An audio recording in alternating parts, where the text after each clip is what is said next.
Ja, hvala lepa. Veseli smo, da nas je poslanska skupina obiskala v Mariboru, da se seznani neposredno z bazi z mnogimi problemi in podati o tem na nivoju države podporo, pobudam, ki jih Maribor potrebuje. Maribor si sam ne more pomagati, država mu pa lahko, če bo za to volja.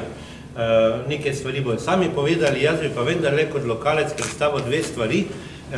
Prva stvar je, da bomo pozvali na naslednji seji župana, da uvede neposredno e-demokracijo, da bodo imeli meščani možnost vplivati in sooblikovati odločitve v mestnem svetu mimo posrednikov, to je tajniškega sosveta. E-demokracija omogoča, ta tehnologija naj odpre na portalu mestne občine Maribor posebne strani, kjer je možno, da se razpravlja o določenih temah in v mestnem gradivu meščani neposredno predlagajo svoje pripombe.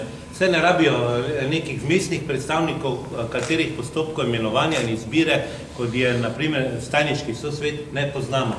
In to, če bi bila volja, bi se to že lahko naredilo. Enako velja tudi za magnetograme sej ali zvočne posnetke. 7 je viška zaposlenih na mestni občini, kot vemo, bil pa je to problem, da kdo bo to pisal.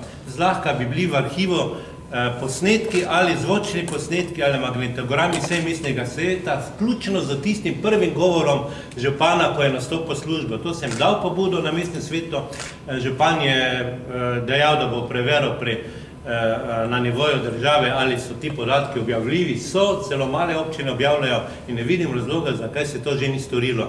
Druga pobuda, ki jo bomo pa dali v mestnem svetu, vložili kot posebno gradivo, bo sprememba načina financiranja mestnih četrti in krajevnih skupnosti. Ta so že dalj časa enake in mi bomo predlagali način spremembe kot posebni odlok mestnega sveta, ker bojo mestne četrti same bolj neposredno potem odločale po enotnih kriterijih pridobljenih sredstev o porabi teh sredstev za obnovo ulic, kulturnih domov, gasilskih domov in podobno. Seveda bo pa županstvo še vedno moralo koordinirati za investicije, ki presegajo enoletna sredstva, da bojo kriteriji prednostnih investicij za mestne četrti in krajevne skupnosti enaki za vse, ne pa da krajevne skupnosti, ki imajo večji lobby, več svetnikov, prehitijo z manj pomembnimi investicijami tiste investicije v mestnih četrtih, ki so neodložljive.